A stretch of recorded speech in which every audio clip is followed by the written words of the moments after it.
Assalamualaikum warahmatullahi wabarakatuh. Yang terhormat Bapak Prof. Dr. Soekardi MT dan seterusnya kepada teman-teman mahasiswa mata kuliah transmisi dan distribusi tenaga listrik. Di sini saya akan menyampaikan materi mengenai melaksanakan pembangunan dan pemasangan pondasi dan tiang saluran udara tegangan tinggi. Sebelum masuk ke materi, perkenalkan nama saya Adres Putra Cia dengan NIM 24063050. Melaksanakan pembangunan dan pemasangan pondasi dan tiang saluran udara tegangan tinggi atau SUT adalah tahap fundamental dalam sebuah proyek transmisi dan distribusi tenaga listrik. Proses ini merupakan bagian dari pekerjaan konstruksi yang bertujuan untuk mendirikan struktur penopang kabel listrik di udara. Pada pelaksanaan pembangunan dan pemasangan pondasi dan tiang saluran udara tegangan tinggi ini terdapat 4 poin penting, adalah sebagai berikut. Yang pertama, tinjauan bahan listrik. Yang kedua, alat ukur dan pengukuran besaran listrik. Yang ketiga, teori listrik dasar. Dan yang keempat, yaitu pembangunan pondasi dan pemasangan tiang SUT.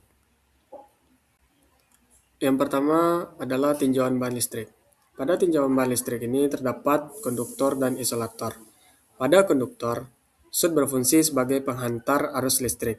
Material konduktor yang digunakan adalah aluminium dengan penguat baja yang digunakan karena ringan, daya kuat tarik yang tinggi, dan konduktivitas yang baik. Pada bagian tiang, konduktor juga digunakan untuk sistem grounding atau pentanahan guna mengamankan instalasi dari sembaran petir dan gangguan tanah.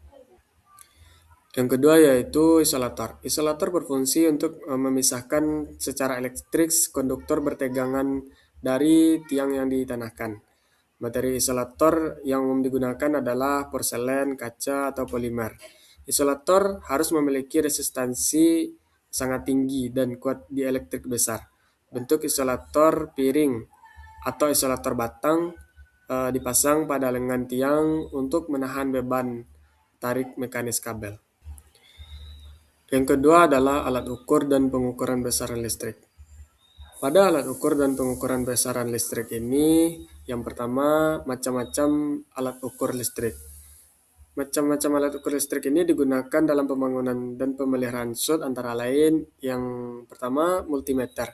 Multimeter digunakan untuk mengukur tegangan, arus, dan hambatan. Yang kedua, clamp-meter. Clamp-meter digunakan untuk pengukuran arus tanpa kontak. Yang ketiga, measure atau insulation tester digunakan untuk mengukur tahanan isolasi. Yang keempat, air tester yaitu digunakan untuk mengukur tahanan pentanahan pondasi tiang. Dan yang terakhir, tang ampere yaitu pengukuran arus AC. Yang kedua, fungsi dan prinsip kerja alat ukur listrik. Terdapat beberapa fungsi dan prinsip kerja alat ukur listrik, diantaranya itu seperti measure dan air tester. Measure berfungsi untuk memberikan tegangan tinggi DC pada isolasi dan mengukur arus bocor. Kemudian menghitung tahanan isolasi dalam mega ohm. Prinsip ini penting untuk menguji kualitas isolator sebelum dipasang.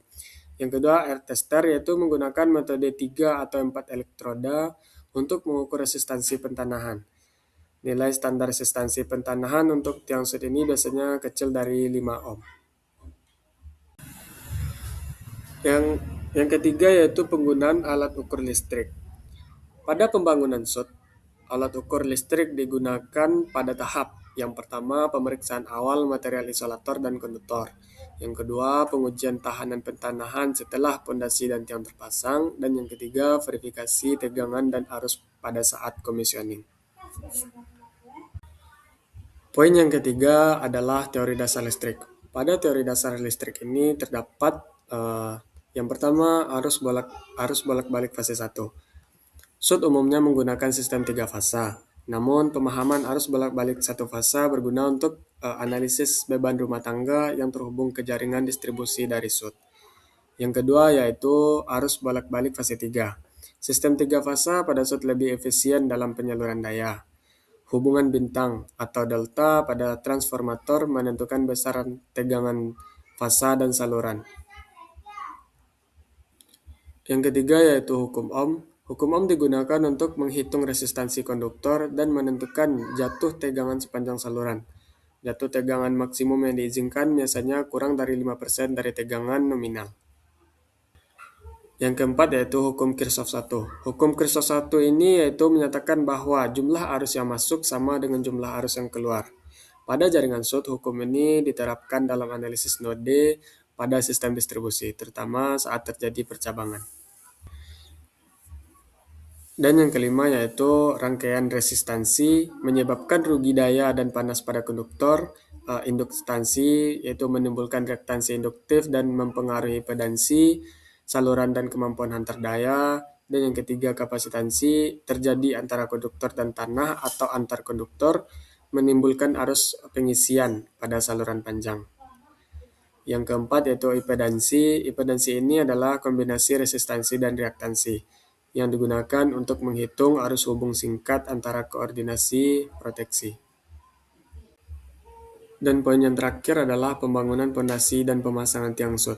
Pada pembangunan pondasi dan pemasangan tiang sud ini diawali dengan survei lokasi dan pengujian tanah. Pondasi tiang sud dapat berupa pondasi langsung atau tapak atau pondasi sumuran, tergantung kondisi tanah. Setelah pondasi siap, tiang baja dipasang dengan bantuan kren. Seluruh komponen logam harus terhubung ke sistem pertanahan yang baik. Penggunaan isolator dan konduktor dilakukan setelah tiang berdiri tegak dan stabil. Berdasarkan pembahasan mengenai melaksanakan pembangunan dan pemasangan pondasi dan tiang saluran udara tegangan tinggi ini, dapat disimpulkan bahwa pembangunan SUT memerlukan pemahaman terpadu antara material listrik, yaitu seperti konduktor dan isolator, alat ukur, yaitu seperti measure, tester, dan yang lain. Yaitu serta teori listrik dasar, yaitu seperti arus AC, hukum Ohm, Kirchhoff, dan impedansi. Yang kedua yaitu pondasi tiang SUT harus kokoh dan memiliki sistem pentanahan dengan resistansi rendah untuk menjamin keamanan. Dan kesimpulan yang terakhir adalah pengukuran besaran listrik secara akurat diperlukan pada setiap tahap konstruksi untuk memastikan sistem bekerja sesuai dengan standar. Baiklah, itulah penyampaian saya mengenai materi melaksanakan pembangunan dan pemasangan pondasi dan tiang saluran udara tegangan tinggi. Jika ada penyampaian dari saya yang salah, saya mohon maaf. Saya sudahi. Assalamualaikum warahmatullahi wabarakatuh.